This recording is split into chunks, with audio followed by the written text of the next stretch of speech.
Tails with Tails is Comtree's canine therapy program. In 2016, we started training volunteers and their personal pets to visit facilities like nursing homes and hospitals to visit with residents there.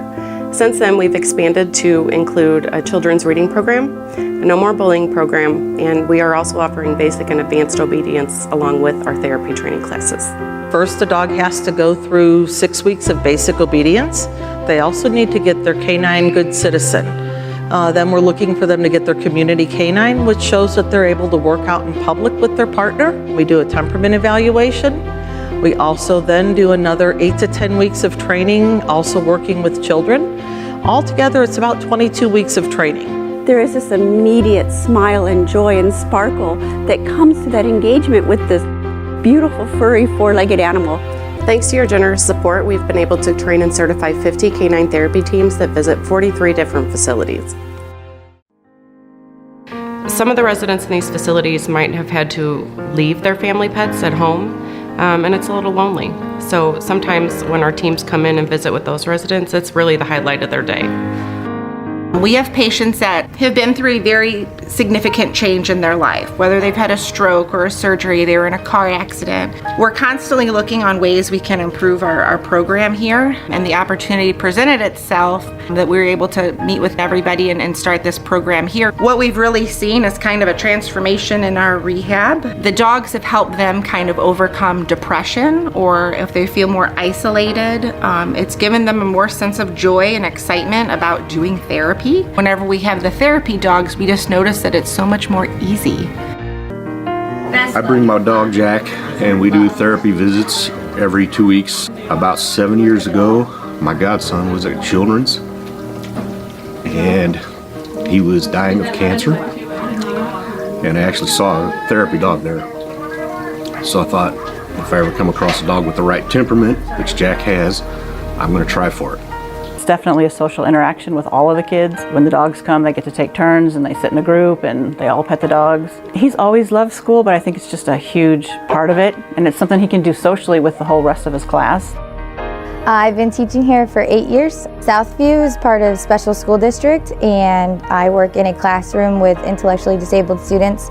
One student in particular, when he started working with Jack, he was really nervous at first. He was the type of kid that would be across the classroom. He wasn't sure about it, and now that we've been working with him, he is one of the first students to come up and greet Jack when he comes in the room, and he likes to pet him and take him for walks.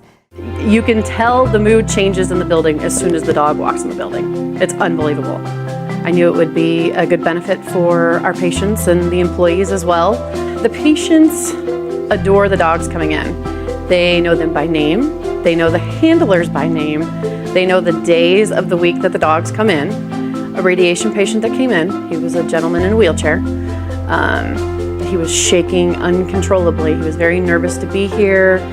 And you could watch over the minutes he was touching this dog, his shaking stopped. A couple weeks later, I had another couple that witnessed all of this, and the gentleman came in and hugged me and said, "Thank you for doing what you're doing.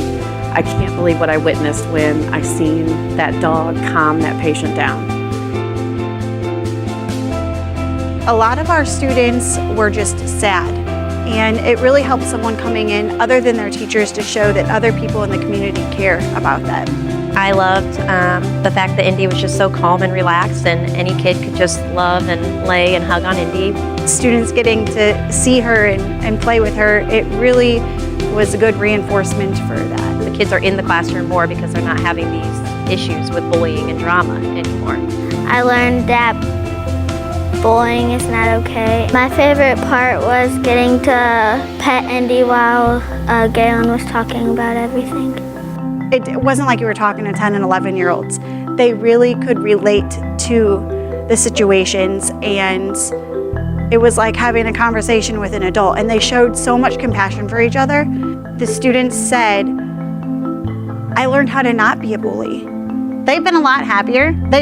We wish we could have them come in every day. They recognize the behaviors of a bully, and they point it out a lot quicker than they used to. We also have our Marilyn Ellis Children's Reading Program. The children and the dogs will bond together over a shared story, and you'll start to see the confidence and reading skills grow in a relaxing, non-judgmental atmosphere. The dogs can also be partnered with children needing extra help because of their difficulties with reading. This is one of the most rewarding programs that I have ever been with. Seeing those people and their dogs getting out there, doing the visits, making connections. I think sometimes us volunteers get just as much out of the program as the people that we visit. We don't charge for these programs. We go to the public library, we go to the hospitals, the cancer unit, hospice, and elementary schools. We do need your help. Please consider bringing your dog and going through the training, a donation, whether it be a one-time or ongoing funding, and certainly do attend our fundraising events. You are helping to make a difference.